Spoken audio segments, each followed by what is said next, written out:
আমার প্রিয় ভাইরা, আল্লাহ তাআলা বলছেন যে ক্ষমতা, যে অর্থবিত্ত তোমাদের কাছে অনেক প্রাধান্য পাচ্ছে, এগুলো কিচ্ছু না। মূলত আখিরাতের জান্নাত হলো চিরস্থায়ী, এটাই হলো সর্বোত্তম। আল্লাহর কাছে জান্নাত চাইয়েন। ইবনু মাজাতে আসছে, ক্বালান নবী সাল্লাল্লাহু আলাইহি ওয়াসাল্লাম, মান সাআলাল্লাহাল জান্নাতা সালাসা মাররাতিন ক্বালাতিল জান্নাতু আল্লাহুম্মা আদখিলহুল জান্নাহ ওয়া মান ইসতাআযা মিনান নারি সালাসা মাররাত ক্বালাতিন নার আল্লাহুম্মা আজিরহু মিনান নার। মানুষ যখন আল্লাহর কাছে তিনবার জান্নাত চায়, প্রিয় নবীজি বলতেছেন, তখন আল্লাহ মেসেজটা জান্নাতের কাছে পৌঁছাইয়া বলেন যে, ও জান্নাত, আমার অমুক বান্দা তোর মাঝে আসতে চায়। জান্নাতকে আল্লাহ তাআলা কথা বলার ক্ষমতা দেন। ক্বালাতিল জান্নাতু আল্লাহুম্মা আদখিলহুল জান্নাহ। যখন আপনি জান্নাতে যাওয়ার জন্য বেকুল অস্থির থাকেন, যাওয়ার আগ্রহী থাকেন, তখন জান্নাতকে আল্লাহ কথা বলার ক্ষমতা দেয়, মেসেজটা জানাইয়া দেয়। জান্নাত আপনার জন্য সুপারিশ করে বলে, আল্লাহ আমিও বলি তুমি তাকে জান্নাতে দিয়ে দাও। ওমান ইসতাআযা মিনান নারি সালাসা মাররাতিন। যখন আল্লাহর কোনো বান্দা জাহান্নাম থেকে তিনবার আল্লাহর কাছে ফানা চায়, আশ্রয় চায়, আল্লাহ আল্লাহুম্মা জিরিনি মিনান নার, আল্লাহ আমারে জাহান্নাম থেকে বাঁচাও, এই মেসেজটা আল্লাহ জাহান্নামের কানে পৌঁছান। জাহান্নাম এটা শুনতে পায়, জাহান্নামকে আল্লাহ তাআলা কথা বলার ক্ষমতা দেন।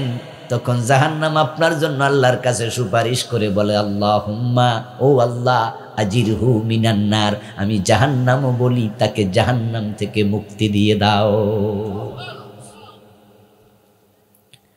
ও দোস্তরা, জান্নাতে যেতেই হবে, ট্রেন মিস করা যাবে না। এখন জান্নাতে যে আপনারা যেতে চান, আমরা যেতে চাই, আল্লাহ বলছে যদি তুমি কবিরা গুনাহ ছেড়ে দাও তাহলে আমি জান্নাতে প্রবেশ করাবো। তাহলে ব্যাপারটা কি দাঁড়ালো? কবিরা গুনাহ না ছাড়লে জান্নাতে আল্লাহ প্রবেশ নাও করাতে পারেন। জান্নাতে যেতে চাইলে গুনাহ ছাড়তেই হবে। গুনাহগার জান্নাত পাবে না, বড় কঠিন বিষয়। আদম আলাইহিস সালাম জান্নাতে ছিলেন, আল্লাহ বলছিলেন গাছটার কাছে যেও না, যাইতে দেরি, জান্নাত থেকে বের করতে আর দেরি হয় নাই। গুনাহ কি? গুনাহ হলো আল্লাহর কথার বাহিরে চলা,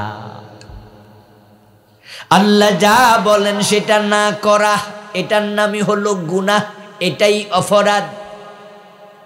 আদমকে বলছে ফালা তাকরাবা হাযিহি শাজারা, ওই গাছের কাছে যেও না, ফাতাকুনা মিনাজ জালিমিন, গেলে জালেম হয়ে যাবে, অপরাধী হয়ে যাবে।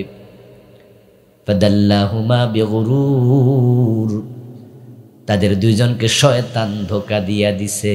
ফাওয়াসওয়াসা লাহুমাশ শায়তান, ঘরের দরজায় দাঁড়ায়া, জান্নাতের দরজায় দাঁড়ায়া শয়তান কাঁদে, মানুষের সুরত ধরে, কান্নার আওয়াজ শুনে মা হাওয়া বাবা আদম আলাইহিস সালাম জিজ্ঞেস করলেন, কে তুমি?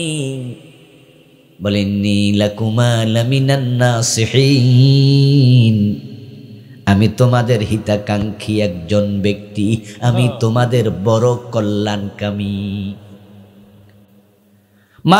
মা হাওয়া বাবা আদম জিজ্ঞাসা করে, তো আমাদের কল্যাণকামী তুমি, বুঝলাম।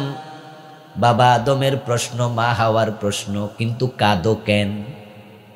তখন সে বলে, তোমাদের কল্যাণ চাইতো, তোমরা কয়দিন পরে বিপদে পড়তেছো, সেজন্য কাঁদি। তোমাদের একটা আশু ক্ষতি হচ্ছে, সে ক্ষতির কথা স্মরণ করে কাঁদি। আমি জানি সে বিপদ আসতেছে। এই কথা বলার সাথে সাথে এবার বাবা আদম মা হাওয়া জিজ্ঞাসা করে, কি বিপদ, কি খবর তুমি জানো? তখন এবার শয়তান বলতেছে, মা নাহাকুমা রব্বুকুমা আন হাযিহিশ শাজারা, আচ্ছা তোমাদেরকে গাছ থেকে নিষেধ করা হয়েছে, গাছের কাছে যাইতে মানা করা হয়েছে নি? বাবা আদম কয় বেড়া জানে কেমনে রে। মা হাওয়া কয় কথা তো ঠিক, কিন্তু হে জানে কেমনে? তাহলে বুঝতে হবে কিছু একটা নিশ্চয়ই। আরে আমাদেরকে নিষেধ করছে, হ্যাঁ কথা তো ঠিক, তবে তোমরা কিন্তু জানো না কেন নিষেধ করছে। যেটা আমি জানি তাই তো আমি কান্দি।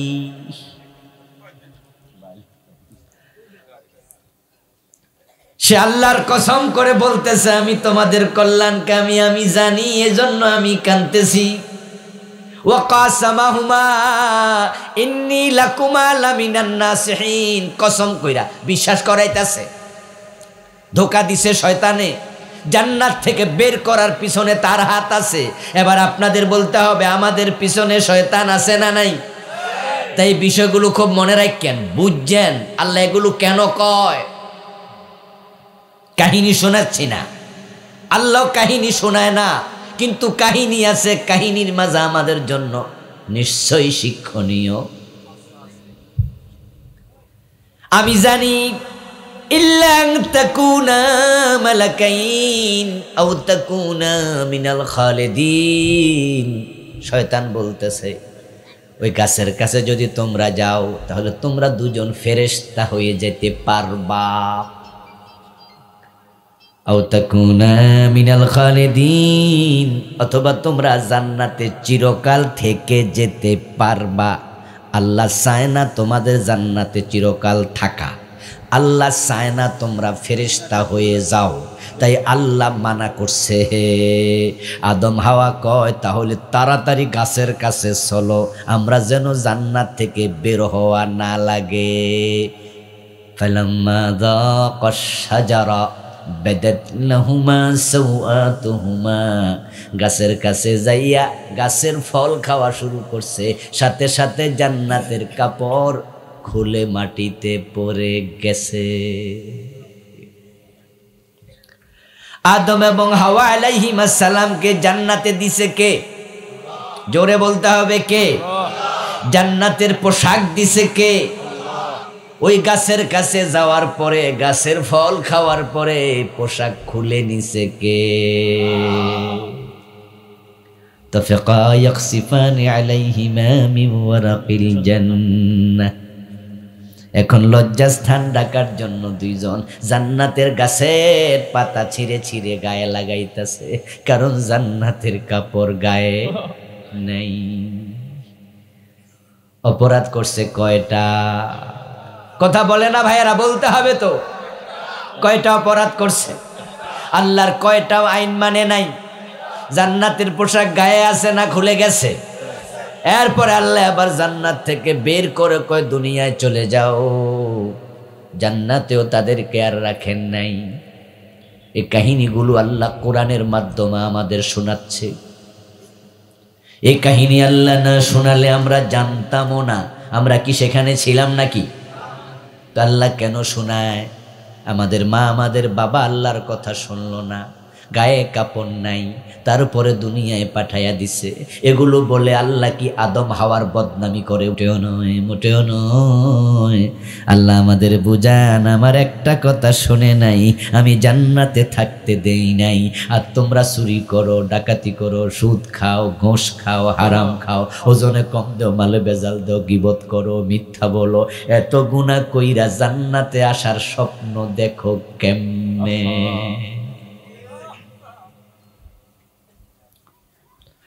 বাবা আদম মা হাওয়া গুনাহ করছে কয়টা? আমরা করছি কয়টা?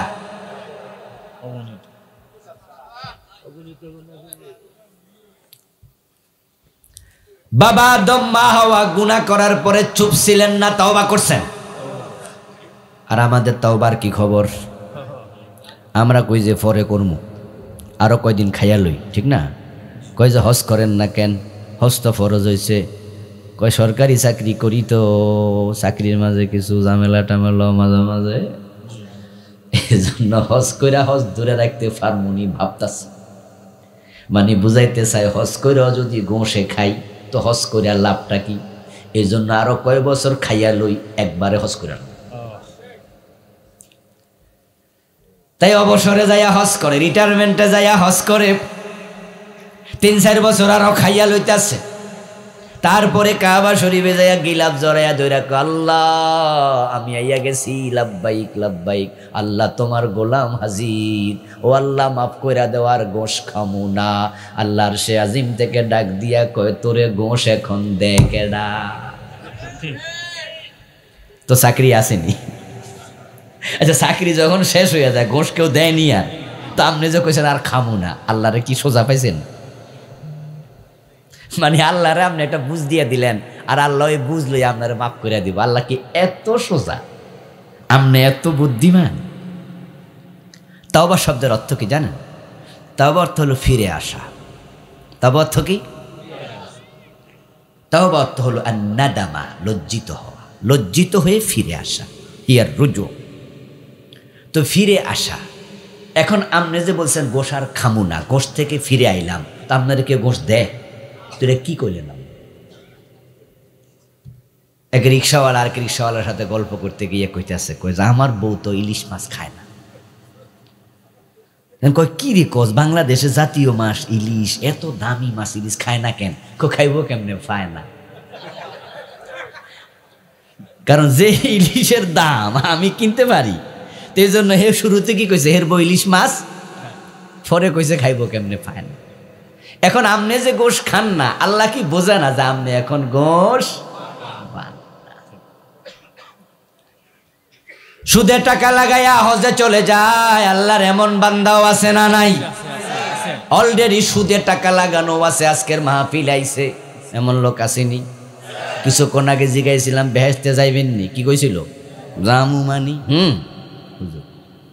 কিন্তু অথচ সুদে টাকা এখনো লাগাই বইরেছে। সুদ খেলে 73টা গুনাহ হয়, সবচেয়ে ছোটটা হলো নিজের মায়ের সাথে জেনা করা। তাহলে যে সুদে টাকা লাগাইছে এই মুহূর্তেও তার আমল নামায় মায়ের সাথে জেনার গুনাহ আসতেছে। ঠিক এই মুহূর্তে, এই মুহূর্তে যারা সুদে টাকা লাগায়, সুদ খায়, তাদের কি মৃত্যু হয় না? কথা বলেন হ্যাঁ না, কইতে থাকেন না। মৃত্যু হয় তো? তাদের মৃত্যুর আগে আজরাইল এসে কইয়া যায় যে সুদের টাকাটি তুলালাম, আমি আইতাছি কিন্তু। বলেন আরে দোস্ত, আজরাইলের সিস্টেমে এটা নাই। যেদিন আসবে সেদিন আপনাকে 1 সেকেন্ড সময় আর। এখন সুদের টাকা লাগানো অবস্থায় যদি কারো মৃত্যু হয়, সে মায়ের সাথে জেনা করা অবস্থায় মরে। আর কইছি জান্নাতে যাইবেননি, কি সুন্দর করে কইছে জামুনি মানে হুজুর। এত সোজা, এত সোজা। ইনতাজতানিবু কাবাইরা মা তুনহাউনা আনহু, যদি কবিরা গুনাহ ছেড়ে দাও তাহলে নুদখিলকুম মুদখালান কারীমা, ওই সম্মানের ঘর জান্নাতে প্রবেশ করাবো। যদি তুমি ছেড়ে দাও, একটা গুনাহ আপনার জাহান্নামের কারণ হয়ে যেতে পারে। যদি তাওবা না করে মরেন, উপায় নাই, উপায় নাই, উপায় নাই। রাসূলুল্লাহ সাহাবী যুদ্ধের মাঠে যুদ্ধ করতে করতে শহীদ হয়ে গেল। প্রিয় নবীজি সাল্লাল্লাহু আলাইহি ওয়াসাল্লামের কাছে এসে সাহাবী একজন বললেন, ইয়া রাসূলুল্লাহ ফুলানুন কাদ উস্তুশহিদা। ক্বালা কাল্লা قد رأيته في النار بعباءة قد غلها। সাহাবী দৌড়াইয়া এসে রাসূলকে খবর দেয়, ইয়া রাসূলুল্লাহ ফুলানুন কাদ উস্তুশহিদা, অমক শহীদ হয়ে গেছে। নবীজি শুনে বললেন, কাল্লা, অসম্ভব, কখনো নয়। قد رأيته في النار, তাকে আমি জাহান্নামে দেখেছি। মেরাজের রাতে রাসূল জাহান্নাম দেখতে যায় নাই? শুনছেন না আপনারা? মেরাজে তিনি জান্নাতও দেখছেন, জাহান্নামও দেখছেন।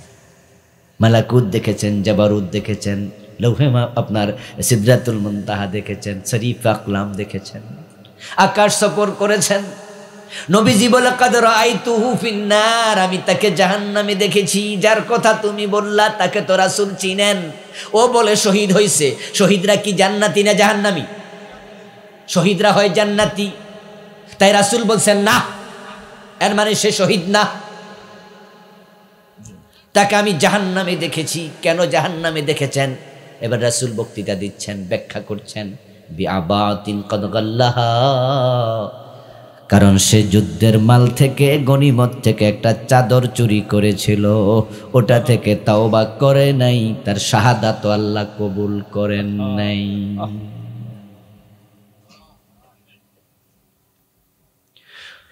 আর আপনি ফাইল আটকায়া আটকায়া শুধু গোশ খাইতেছে, খাইতে খাইতে ফ্যাট এত মোটা করছে, ওরে বাবা রে বাবা, ফ্যাট চুলকাইতে পারে না, এমনি হাত দিয়া তারপরে চুলকায়।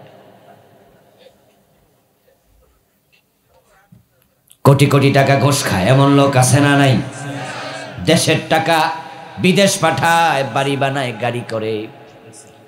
আপনাদের কিশোরগঞ্জে একজন আছে হাউন আঙ্কেল, নাম শুনছেন? উনি নাকি কত হাজার কোটি টাকার মালিক, পত্রিকায় দেখলাম 1000 কোটি টাকার উপরে। আমার দোস্ত এত টাকা পাইল কই? নিঃসন্দেহে ঘুষ খাইছে, ঠিক না? মানুষ ঠেকাইয়া খাইছে, ঠেকাইয়া খাইছে। ঘুষ কি মানুষ শখে দেয় না বিপদে পড়া দেয়? বিপদে পড়া দেয়।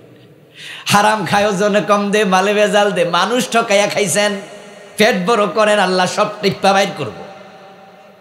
ওজনে কম দে এমন ব্যবসায়ী আছে না নাই? মানুষ ঠকাচ্ছেন, আল্লাহ সব কেড়ে নেবে, সব বের করে ছাড়বে। মানুষ যে কত খারাপ হয়ে গেছে, তো জান্নাতে যেতে চায়, টুপি মাথায়, দাড়ি মুখে, ইন্না লিল্লাহি ইন্না ইলাইহি। আচরণ দেখে কষ্ট পাই, মানুষ কোথায় গেল? গত পরশুদিন আমার সাথে এমন এক আচরণ করছে, মানে আমি এখনো এটার কষ্টে ভুগতেছি। বাড়ি বানাচ্ছি, কিছু রড কিনলাম, তা আমার মাহফিলের ব্যস্ততা, তাই আমার বড় ছেলেটাকে পাঠাইছি, যা। তো যার থেকে রড কিনলো তার সাথে ফোনে আমাকে ধরাই দিল। আমি বললাম, ভাই ওজনে কম টম দিয়েন না।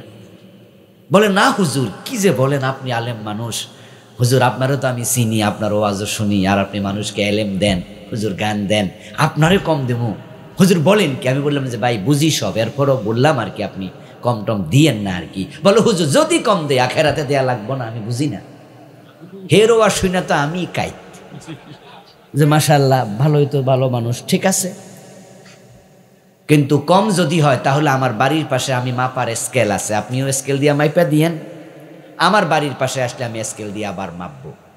তখন কি হবে? বল হুজুর আপনি যে কটু কম হয় আমি আবার দিয়ে দেবো। আমি তখন বুঝলাম যে না, লোকটা খুব ভালো মানুষ। তা আমার ছেলে 13 টন রড আনলো, বাড়িতে আইনা মাইপা দেখি 10 টন হয় নাই, 55 কেজি কম হয়েছে, 3 টনই নাই। এই খবর শুনে পরে আমাকে জানাইলো আমার ছেলে, আমি ফোন দিলাম। ফোন দেওয়ার পরে এখন বেড়া ফোন আর ধরে না, বাজিতেছে। পরের দিন দিলাম, গতকালকের কথা বলছি, পরশু রাত হলো, গতকালকেও সকাল 10টা-11টা পর্যন্ত ফোন দিতেছি, ধরে না। পরে ভাবলাম যে না, আমরা যেই লেভেলে আছি, এই লেভেলে তো সারা দেশেই অনেকের সাথে পরিচয়। তো ওসি সাহেবকে আমি কমপক্ষে বললো, ওসি সাহেব তো আর দেরি করবে না। পরে আমি গেলাম সরাসরি। ওসি সাহেব তো শুনে টুনে বলে, কোন কি হুজুর আপনার সাথে? আমি কই হ্যাঁ। এই পুলিশ এখনই যা, ধরে আন যা, তারে ঠেঙ্গাবো। তো যাই হোক, আজকে আবার রাজি হয়েছে, কয় যান, টাকা যা পাইবেন ফিরাই দিন। তখন আমি বললাম যে আল্লাহর বান্দা, তোমরা দেখো আমাদের সাথেই আচরণ। তো এই জাতীয় যারা যাইতে পারে না, পুলিশ পর্যন্ত ধরতে পারে না, আবার পুলিশের কাছে গেলে পুলিশ আবার উল্টা ঘোষায়, এমন ঘটনাও আছে না নাই? তো এই জন্য কয় 3 টন রোডের দাম আর কত, যদি হিয়ানে যাওয়ার পরে হেরা আবার ধরে ভালো কইরা, তাইলে হিয়ানে আবার কত দেয়া লাগে কোয়া যায় না। সারাটা দেশ সব জায়গাতে চলছে 2 নাম্বারই। এখন এই 2 নাম্বার লোকের জিজ্ঞাসা করবেন, বেহেশতে যাবেন, লইরা সইরা কব হুজুর কি কোন, এখনই চলেন, পারলে জিন্দা ঢুকা যাবে। আদম আল্লাহর একটা কথা শুনে নাই, আল্লাহকে আউট। ওই সাহাবী একটা চুরি করেছে শুধু চাদর, রাসূল কয় আমি জাহান্নামে দেখেছি। আর আপনি কোটি টাকা ঘুষ খাইয়া জান্নাতের স্বপ্ন কেমনে দেখেন দোস্ত? প্রিয় নবীজি সাল্লাল্লাহু আলাইহি ওয়াসাল্লাম যুদ্ধের মাঠে কেউ একজন এসে রাসূলুল্লাহর কাছে বলতেছে, আল্লাহর নবী, ইয়া রাসূলুল্লাহ, আজকের যুদ্ধে সবচেয়ে বড় মুজাহিদ কে জানেন নাকি? রাসূল কয় কে? অমক। তার তলোয়ারের সামনে কোনো কাফের পড়তে দেরি, কাটতে দেরি নাই। আজকে কচুকাটা করছে, কাফেরদেরকে বীর বিক্রমে যুদ্ধ করছে। রাসূলুল্লাহ কয়, শুনে রাখো, লোকটা জাহান্নামী। এই কথা শুনে হাদিসের রাবি বলেন, আমি তো আশ্চর্য হলাম, কি কয় রে, আজকে সবচেয়ে বড় মুজাহিদ? রাসূল কয়, সে জাহান্নামী। কারণটা কি? সাহাবারা জানতেন রাসূল বানায়া কোনো কথা বলে না, যা বলে সব ওহী। আল্লাহ বলছেন, মা ইয়ানতিকু আনিল হাওয়া ইন হুয়া ইল্লা ওয়াহয়ুন ইউহা। রাসূল তো বানায়া বলে না। আমি এবার ওই ব্যক্তির পিছু নিলাম, আমি এর শেষ দেখে ছাড়বো। কেন রাসূল তাকে জাহান্নামী বললেন? দেখলাম যুদ্ধ করতে করতে করতে এক পর্যায়ে লোকটা আহত হয়ে গেল। আহত হয়ে যাওয়ার পরে এবার লোকটা ওই রক্তক্ষরণের যন্ত্রণা সহ্য করতে পারছে না, তখন নিজের তলোয়ারের আগাটা নিজের বুকে লাগাইয়া দিল, বাটটা মাটিতে দিয়া তলোয়ারের উপরে ঝাঁপাইয়া পড়ল, পিঠ দিয়া তলোয়ার বেরিয়ে গেল, আত্মহত্যা করে জাহান্নামী হলো। এই দৃশ্য দেখে আমি দৌড়ে আসলাম, ইয়া রাসূলুল্লাহ, আশহাদু ইন্নাকা লা রাসূলুল্লাহ। ওই সাহাবী এসে বলে, আমি সাক্ষ্য দিচ্ছি নিশ্চয়ই আপনি আল্লাহর রাসূল।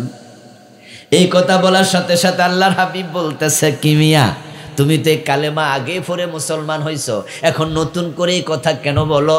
তখন এবার বলছো, হুজুর, এই হলো ঘটনা, আপনি যার ব্যাপারে কইছিলেন সে জাহান্নামী, আমি নিজে দেখছি সে আত্মহত্যাকারী। এবার আপনাদের জিজ্ঞাসা করবো, আত্মহত্যা কয়টা গুনাহ?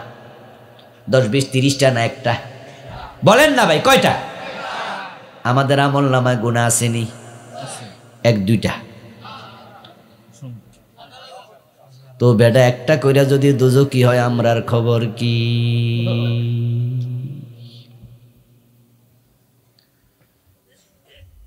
ও দোস্ত, রাসূলুল্লাহ সাল্লাল্লাহু আলাইহি ওয়াসাল্লাম মদিনার কবরস্থানের পাশ দিয়ে যাচ্ছেন হেঁটে। মাররান নবী সাল্লাল্লাহু আলাইহি ওয়াসাল্লাম বিকবরাইন জাদিদাইন, দুটা নতুন কবর। প্রিয় নবীর মুজিজা ছিল, তিনি মাটির উপরে দাঁড়ায়া কবরের শাস্তি দেখতে পেতেন। সুবহানাল্লাহ পড়েন। রাসূলুল্লাহর কিছু স্পেশালিটি ছিল, এই স্পেশালিটিগুলোর মাঝে একটা হচ্ছে তিনি মাটির উপরে থেকে জমিনের তলায় কি হচ্ছে দেখতেন। এই ক্ষমতা রাসূলকে কে দিয়েছে? আল্লাহ। জোরে বলেন, কে দিয়েছে? আল্লাহ। হ্যাঁ, এটা হুদহুদ পাখিরও ছিল, হুদহুদ পাখিরও ছিল। তো হুদহুদ ছোট্ট একটা পাখি, আল্লাহ তাকে দিতে পারলে রাসূলকে দিতে পারে না? হুদহুদ পাখির ক্ষমতা ছিল, সে আকাশে উড়ে জমিনের তলার পানি কোথায় দেখতে পেত। সুলাইমান আলাইহিস সালাম সূরা নামলে পড়বেন, সুলাইমান আলাইহিস সালাম যাচ্ছেন সফরে, তার সাথে অনেক লোক। মরুভূমিতে যাওয়ার পরে পানি দরকার, জিনদেরকে বললেন, এই জিনেরা পানি নিয়ে আসো। উনার জিন টিন সবাই তো কথা শুনতো, তো জিনেরা বলল, হুজুর, পানি তো আমরা এখানে গর্ত করে আনতে পারি, দূর থেকে আনা কি দরকার? সুলাইমান আলাইহিস সালাম বলে, যে গর্ত খোঁড়ো, কোন জায়গায় খুঁড়বা, খুঁড়া পানি বের করো। তখন বলছে, হুজুর, হুদহুদ পাখিকে বলেন না পানি কোন জায়গায় তাড়াতাড়ি পাওয়া যাবে। পানির লেয়ার তো সব জায়গায় সমান না, কোথাও 200 ফিট গেলেও পাওয়া যায়, কোথায় 500 ফিটও পাওয়া যায় না, এমন আছে না? তো হুজুর, পানির লেয়ারটা কোন জায়গায় তাড়াতাড়ি পামু? এখান দিয়ে আমাদের দেখাই দেখ হুদহুদ ফাকিরে কোন, তাহলে হে যদি কয় যে পানি এখান দিয়ে খোরো, তো আমরা জিনেরা 2-3 মিনিটে খুঁড়ালাম, এরপরে পানি সবাই এনতে লইয়া খাইব। সুলাইমান আলাইহিস সালাম দেখেন যে হুদহুদ নাই, কামালি লা আরাল হুদহুদাম কানা মিনাল গায়বিন, কোরআনের আয়াত। সুলাইমান আলাইহিস সালাম বলে, কি হলো, হুদহুদ কই রে, হুদহুদ কই? হুদহুদ তো নাই, ছিল কিন্তু নাই। সুলাইমান আলাইহিস সালাম রেগে গেছে, কি ছুটি না নিয়ে আসে কোথায় গেছে, আসুক, আসলে তার খবর আছে। পরে হযরত সুলাইমানকে হুদহুদ পাখি এসে বলল, হুজুর, আমি গেছিলাম এই সামান্য কামে, কিন্তু যাইয়া দেখি অমুক জায়গায় একদল লোক, তাদের একজন নেত্রী হলো মহিলা, তারা সবাই মিলে সূর্যের পূজা করে। নাউজুবিল্লাহ পড়েন। রানী বিলকিসের কাহিনী শুনাল। তখন সুলাইমান নবী কইছে, যা তোরে মাফ করলাম আপাতত। তাহলে হুদহুদ পাখি আকাশ থেকে তাকায়া জমিনের নিচে কোথায় পানি আছে সেটা টের পায়। ওই ছোট্ট পাখিরে যদি এই গুণ আল্লাহ দিতে পারে, জমিনের উপরে থেকে মাটির নিচে দেখার ক্ষমতা আল্লাহ রাসূলকে দেয়ার সেই ক্ষমতা আল্লাহর আছে না নাই? প্রিয় নবী সাল্লাল্লাহু আলাইহি সাল্লাম কবরের উপর দাঁড়ায়া তিনি বলতেছেন, ইন্নাহুমা লা ইউআযাবান, এই দুই কবরওয়ালার আযাব চলতেছে। এরপরে প্রিয় নবীজি বলতেছেন, শোনো কেন আযাব চলে। আম্মা হাদুহুমা ইয়ামশি বিন নামিমা ওয়া আম্মাল আখার লা ইস্তাতিরু আম বাউলি। দুই কবরে আযাব চলার কারণ এই কবরওয়ালা এবার একজনের কথা আরেকজনের কাছে লাগাইয়া সমাজে বিশৃঙ্খলা তৈরি করত। সে ছিল ছগলখোর। এই জন্য আল্লাহ তার কবরে শাস্তি দিচ্ছে। আর এই কবরওয়ালা হলো প্রস্রাব করার পরে ভালো কইরা পরিষ্কার হতো না, প্রস্রাব কইরা টিস্যু ইউজ করে না, পানিও ইউজ করে না, ঢিলা কুলুক নেয় না, প্রস্রাব কইরা লারা মারা দিয়া খারাইয়া যায়। এমন লোক আসেনি? পরে দেয়া যায় ফাইজমা ভিজা গেছে অর্ধেক। প্রস্রাব করার পরে কুলুক নেয় না, ঢিলা নেয় না।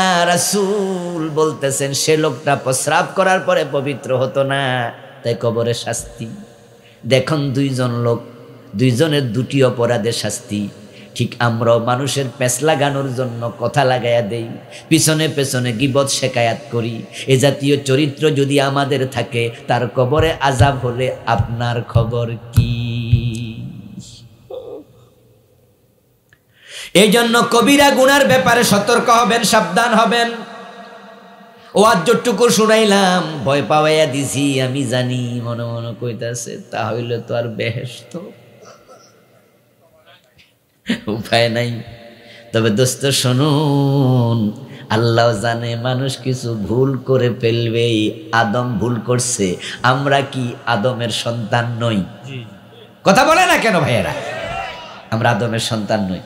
তো বাপে যদি এ কাম করে ফোলারা করবো। এই জন্য আল্লাহ তাআলা তাওবার একটা দরজা বানাইছে আদম বানানেরও আগে। আল্লাহ বলে, ইয়া কুল ইয়া ইবাদিয়াল্লাযীনা আসরাফু আলা আনফুসিহিম লা তাকনাতু মির রাহমাতিল্লাহ।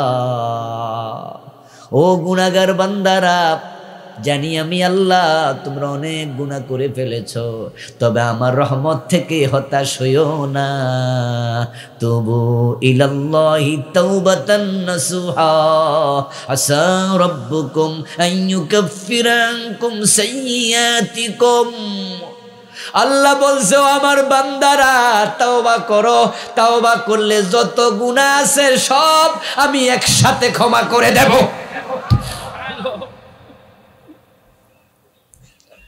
আত্তাইবু মিনাজ যামবি কামান লা যামবা লাহু। প্রিয় নবী সাল্লাল্লাহু আলাইহি ওয়াসাল্লাম বলছেন, মানুষ যতই গুনাহ করুক, যখন তাওবা করে আল্লাহ এমন ভাবে ক্ষমা করেন যেন সে গুনাহই করে নাই।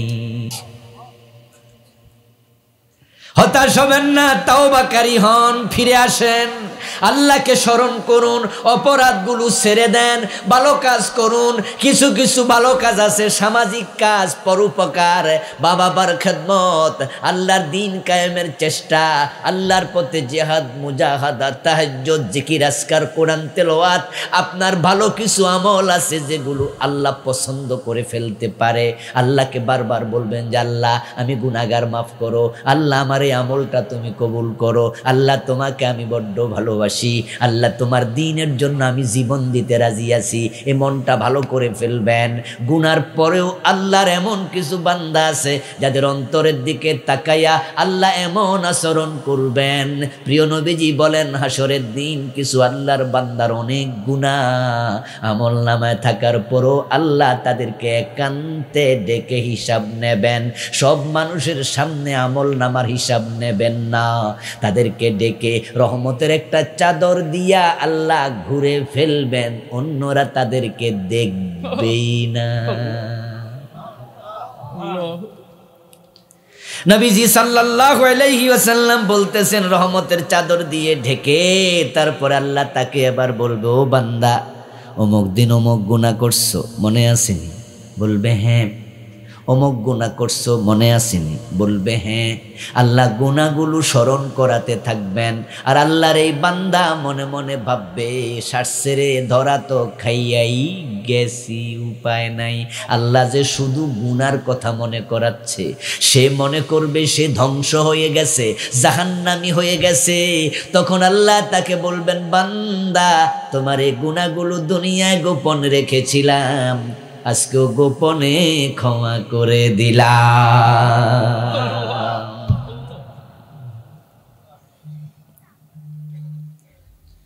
শুধু একটা কুকুরকে পানি খাওয়াইয়া আমলনামার সব গুনাহ মাপ পাইয়া গেছে এক মহিলা। এমন হাদিস আছে না নাই? সে ছিল দুশ্চরিত্রা, পতিতা। কুত্তারে পানি খাওয়াইছে, আল্লাহ রহমতের দরিয়ায় জোয়ার উঠে গেছে। কুকুর বানাইছে কে? আল্লাহ। জোরে বলেন। কুকুরও আল্লাহর পরিবারের সদস্য। আল খালকু কুল্লুহুম ইয়ালুল্লাহ, সকল মাখলুক আল্লাহর পরিবারের সদস্য। কুকুরকে আল্লাহ জিকির করে না? সাব্বাহা লিল্লাহি মা ফিস সামাওয়াতি ওয়া মা ফিল আরদ, ইউসাব্বিহু লাহু মান ফিস সামাওয়াতি ওয়া মান ফিল আরদ ওয়া ইন মিন শাইইন ইল্লা ইউসাব্বিহু বিহামদিহি ওয়ালাকিন লা তাফকাহুনা তাসবিহাহুম। আপনার পায়ের জুতা, মাথার টুপি, হাতের ঘড়ি, পকেটের মানি ব্যাগ, এই যে পানির বোতল, পানি, এই মাইকের মাউথপিস, সকল মাখলুক নিজের ভাষায় আল্লাহর তাসবিহ পড়ছে।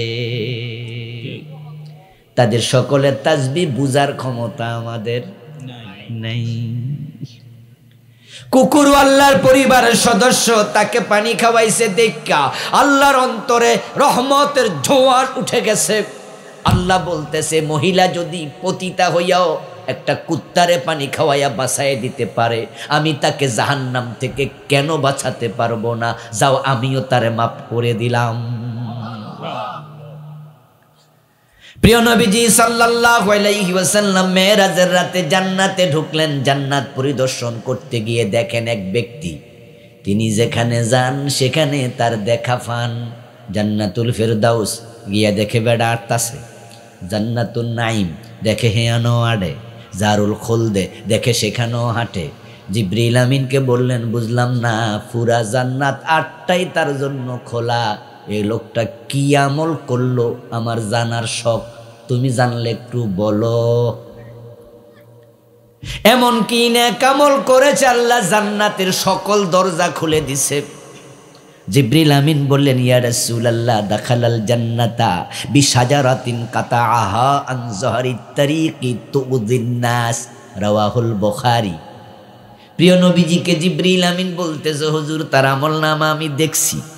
জিবরিল তো হলেন ফেরেশতাদের লিডার, সর্দার। এই জন্য কেরামুন কাতিমিন যা লেখে এগুলা দেখার পাওয়ার উনারও আছে। উনি তো চিফ, প্রধান। তো আমরা যখন সেনাবাহিনীর প্রধানের কাছে, পুলিশ বাহিনীর প্রধানের কাছে কোনো বিষয়ে কথা বলি, উনি বলে যে এসপিরে ফোন লাগাও, এই এসপিরে ফোন লাগাও, এই এসপি সাহেব এটা দেখেন তো। এসপি সাহেব সাথে সাথে জি স্যার, জি স্যার, সিস্টেম না? উনি তো লিডার, ফেরেশতাদের প্রধান।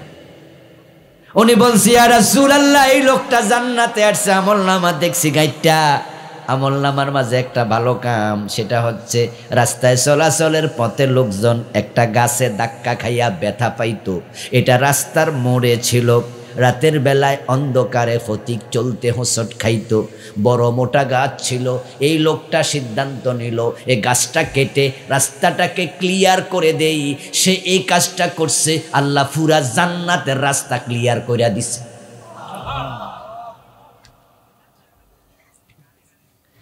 এজন্য আমরা অতি আশাবাদীও হব না, আবার আমরা হতাশও হব না।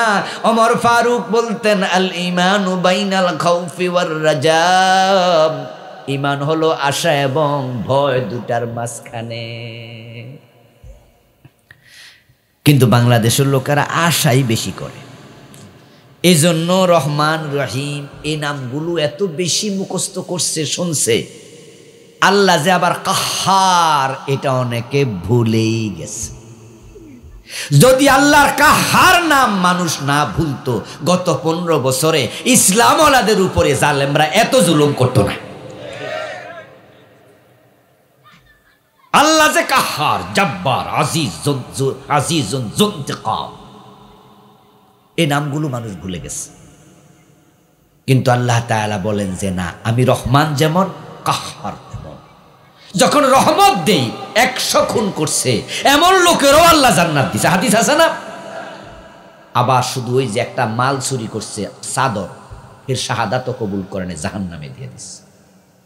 ইন্নামাল মুমিনুনা আল্লাযীনা ইযা যুকিরাল্লাহু ওয়াজিলাত কুলুবুহুম ওয়া ইযা তুলিয়াত আলাইহিম আয়াতুহু যাদাতহুম ঈমানা। আল্লাহ তাআলা বলেন, মুমিনরা যখন তারা আল্লাহর স্মরণের মজলিসে যাবে, আল্লাহর স্মরণ করবে, আল্লাহর স্মরণের সাথে সাথে তাদের অন্তরের মাঝে একটা মোমের মতো বিগলিত অবস্থা তৈরি হয়ে যায়, তাদের মন নরম হয়ে যায়। তারা আল্লাহর স্মরণের মজলিসে, জিকিরের মজলিসে, আলোচনার মজলিসে গেলে তখন শয়তানের আক্রমণ থেকে তারা মাহফুজ থাকে। মানুষ যখন আল্লাহর কথা স্মরণ করে, তখন আল্লাহ তাআলা শয়তানকে দূরে সরাইয়া দেয়। ইযা যাকারাল্লাহ খানাসা ওয়া ইযা গাফালা ওয়াসওয়াসা। নবীজি সাল্লাল্লাহু আলাইহি ওয়াসাল্লাম বলেন, মানুষ যখন আল্লাহকে স্মরণ করে তখন শয়তান পালায়া যায়, দূরে সরে যায়। কিন্তু মানুষ যখন আল্লাহ স্মরণ থেকে বিমুখ হয়, তখন শয়তান এসে তাকে ওয়াসওয়াসা দিতে শুরু করে। এই মাহফিলে একবারে শুরু থেকে, আজকে জোহর বা আসর থেকে যেইয়া বক্তারা আলোচনা করছে, একবারে সবাই বারবার আল্লাহর কথা বলছে, ঠিক না? তেলাওয়াতে আল্লাহ, আলোচনায় আল্লাহ, বারবার আল্লাহর কথাই তো আসতেছে। মাহফিলের বাইরের মজলিসে এতবার কি আল্লাহর নাম আসে? এজন্য এখানে আসলে মানুষের দিল নরম হয়। ওয়াইযা তুলিয়াত আলাইহিম আয়াতুহু যাদাতহুম ঈমানা। এবং যখন কোরআনের আয়াত তাদের কাছে তেলাওয়াত করা হয়, তখন মুমিনদের ঈমান বেড়ে যায়। এই কোরআনের মজলিসে এসে আমরা কোরআনের কথাই বলি, তবে হ্যাঁ, আমাদের কিছু কথা কারো কারো গায়ে লাগে। কোরআনের হক কথা বললে বাতিলের গায়ে লাগবে, এটাই তো স্বাভাবিক, ঠিক না? ও দোস্ত, সর্দি হলে হাসি আসবেই, জ্বর হলে গা উষ্ণ হবেই, শীতকালে ঠান্ডা লাগবেই, পানিতে নামলে মানুষ ভিজবেই। কোরআনের হক কথা জালেম এবং বাতিলের গায়ে লাগবেই, এটা তো নিয়ম। পানি পান করলে পিপাসা মিটবেই, পানি পান করলেন পিপাসা মিঠে নাই, তাহলে বুঝতে হবে এটা পানি না, বেজাল আছে, ঝামেলা আছে, পানির মাঝে অন্য কিছু মিশাই দিছিনি কোনো। তাহলে পানি খাওয়ার পরও গলার পিপাসা যায় না কেন? ও দোস্ত, জ্বর আছে, শরীর গরম হয় না। ছোটবেলায় হতো এগুলো, স্কুলে যাবি না, কয় না মা আমার জ্বর উঠছে। মা কয় কি রে, এদিকে আয়, কপালে হাত দিয়া কয় থাপড়ামু, জ্বর উঠছে। কইছে কেডা? তো শরীর যে ঠান্ডা। কারণ জ্বর উঠলে মা কপালে হাত দিয়া টের পাইতো, পানি পান করলে পিপাসা যাবে, এটা পানির ধর্ম। হক কথা বললে বাতিলের গায়ে লাগবে, এটা কোরআনের ধর্ম। জাল হাক্কু ওয়া যাহাকাল বাতিল ইন্নাল বাতিলা কানা যাহুকা। আরব দেশে যখন কোরআন ছিল না, তখন কাবার ভিতরে পর্যন্ত মূর্তি ছিল না। কিন্তু ইসলাম যখন আসছে, কাবার মূর্তি আছে না পালাইছে, এটাই নিয়ম। এখন আমাদের হক কথা তাদের ভালো লাগতো না, তাই তারা আমাদেরকে মাহফিল আসতে বাধা দিছে। ওরা দেশের টাকা চুরি কইরা বিদেশ পাঠায়, কানাডা বেগম পাড়া বানাইছে, উনার বাড়ির ফিয়ন নাকি 400 কোটি টাকার মালিক হইয়া গেছে। প্রধানমন্ত্রী বলে নাই, সাবেক প্রধানমন্ত্রী বলে নাই? এই যে বেডা 400 কোটি টাকার মালিক হইছে, আপনারা বলুন তো চাকরি কইরা কামাইছে না দুর্নীতি? তো আমরা আলেমরা দুর্নীতির বিরুদ্ধে বলবো না? চুরি কইরা চুরি করলে হাত কেটে দিতে হবে, এই ওয়াজ করলে আপনি যদি খেপা যান, আমি কি করতাম? আমি কি আপনারে কইছি নাকি? আমি তো চোরের হাত কাটার কথা কইছি। তা আপনার গায়ে লাগলে বুঝতে হবে, আয়নার ভিতরে দাঁড়াইলে আপনি নিজে চোর দেখতে পান। আমি তো চোরের হাত কাটতে করছি, আপনারে কইছি যে আপনার হাত কাটি দিব, তা আপনি খেপেন কেন? তাহলে বুঝতে হবে ডালমে কুচ। এখন উনারা আমাদেরকে আসতে দেয়া নাই, বাধা দিছে। আলহামদুলিল্লাহ, আমরা আছি, আমরা ছিলাম, আমরাই থাকবো। সত্য আসলে অন্যায় পালায়। তোমরা 15 বছর জবর দখল করেছ, এখন এমন ভাবে পালাইছ, কাপড় চোপড় নিতে সময় পাও নাই, রান্না হয়েছে খাইয়াও পালাইতে পারো নাই। এটা কার ধরা? আল্লাহর ধরা কি নরমাল না শক্ত হয়? ইন্না বাতশা রব্বিকা লাশাদীদ, নিশ্চয়ই আপনার রবের ধরা বড় শক্ত, কঠিন, অনেক কঠিন। কোরআনের মাহফিলে বাধা দিত কত বড় জালেম ওরা, আলেমদের সাথে শত্রুতা। 15টা বছর আলেম ওলামাদেরকে জ্বালাইছে, শাপলার চত্বরে পাখির মতো গুলি করে মারছে, ঠিক না? হেফাজতের মজলিসে আলেমদেরকে, ইসলামী আন্দোলনের 11 জন নেতাকে ফাঁসি দিচ্ছে, আল্লামা সাইদিকে 13টা বছর জেলে রাখছে, সর্বশেষ উনাকে হাসপাতালে নিয়ে বিষ প্রয়োগে হত্যা করেছে। ওনার মৃত্যুটা স্বাভাবিক মৃত্যু ছিল না, ওনাকে হত্যা করা হয়েছে। এই জালেমদের থেকে আল্লাহ বাংলাদেশকে হেফাজত করছে, বলেন আলহামদুলিল্লাহ। আজকের এই মাহফিল তারই অংশ। আল্লাহ তাআলা শীতের মাঝে, কুয়াশা স্নাত রাতে, কোরআনের ময়দানে, কোরআনের এই মাঠে, কোরআনের আহ্বানে আমাদেরকে আসার সুযোগ দিলেন, বসার সুযোগ দিলেন, কথা বলার সুযোগ দিলেন, কথা শোনার সুযোগ দিলেন। এই জন্য আমরা আল্লাহকে আরেকবার শুকরিয়া জানাই, কৃতজ্ঞতা জানাই। সবাই মিলে জোরে জোরে একবার কালিমাত শুকর ফুরি, আলহামদুলিল্লাহ। প্রিয় দিনী ভাইরা, আমি আপনাদের সম্মুখে পবিত্র কোরআন মাজিদ থেকে সূরা নিসা এর 31 নম্বর আয়াতে কারিমা তিলাওয়াত করেছি। প্রিয় নবীজি সাল্লাল্লাহু আলাইহি ওয়াসাল্লামের পবিত্র মুখ নসৃত একখানা ছোট্ট হাদিসে নববী পাঠ করেছি। আল্লাহ তাআলা তৌফিক দান করলে এখান থেকে কিছু কথা বলবো ইনশাআল্লাহ। আল্লাহ তাআলা বলছেন, ইন তাজতানিবু কাবাইরা মা তুনহাউনা আনহু নুকাফির আনকুম সাইয়্যাতিকুম ওয়া নুদখিলকুম মুদখালান কারীমা। ও দুনিয়ার মানুষেরা, তোমরা যদি কবিরা গুনাহগুলো ছেড়ে দাও, যেগুলো ছেড়ে দিতে তোমাদের বলা হয়েছে, তাহলে আমি আল্লাহ তোমাদের আমলনামার সগীরা গুনাহগুলো নিজ থেকে মাফ করে দেব। যদি তোমরা বিরত থাকো, ইনতাজিতানিবু, যদি তোমরা বিরত থাকো কাবাইর, কবিরা গুনাহ থেকে, মা তুনহাউনা আনহু, যেগুলো থেকে নিষেধ করা হয়েছিল তোমাদের, বিরত থাকতেই বলা হয়েছিল, যদি সেগুলো ছেড়ে দাও, নুকাফির আনকুম সাইয়্যাতিকুম, তাহলে তোমাদের সগীরা গুনাহগুলো আমি আল্লাহ মাফ করব। ওয়া নুদখিলকুম মুদখালান কারীমা, শুধু গুনাহই মাফ করব না, তোমাদেরকে সম্মানিত ঘর জান্নাতে প্রবেশ করাবো। এই আয়াতের মাঝে আল্লাহ জান্নাতে প্রবেশ করাবেন একটি শর্তে। আমরা আজকে এখানে যারা আছি, আমরা জান্নাতে যেতে চাই না? অবশ্যই চাই। আমরা আল্লাহর কাছে বলি, আল্লাহ আমাদেরকে দয়া করে জান্নাতবাসী বানাও, বলেন আমিন। আমাদের মা বাবাদেরকে জান্নাতি বানাও, বলেন আমিন। আল্লাহ আমাদের সন্তান পরিবার পরিজনকে জান্নাতি বানাও, বলেন আমিন। আল্লাহর কাছে জান্নাত চাইবেন, এটা বড় নেয়ামত, এটা একমাত্র নেয়ামত। অন্য যে নেয়ামত আছে এগুলো আসলে কোনো নেয়ামতই না। যদি আমরা দুনিয়ার নেয়ামত পাইয়া মোটামুটি খুশি, বাল তুসিরুন আল হায়াতাদ দুনিয়া, আল্লাহ কয় দুনিয়ারে তোমরা প্রাধান্য দিচ্ছ, এটা তোমাদের অভ্যাস।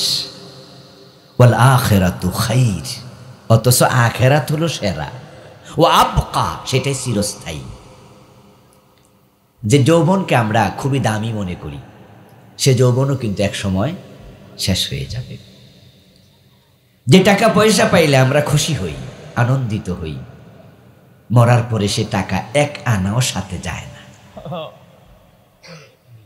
কাপড়ের কাপড়ে পকেট থাকে না, আমরা সব রেখেই চলে যাই। হাতের আংটিটা পর্যন্ত আপনজনরা খুলে নিয়ে যাবে, কিচ্ছু সাথে দেবে না। আমার প্রিয় ভাইয়েরা, যে ক্ষমতার জন্য আমরা মানুষ মারি, জুলাইয়ের 1 তারিখ থেকে 36 তারিখ পর্যন্ত, জুলাই মাসে কয় তারিখ পর্যন্ত গেছে?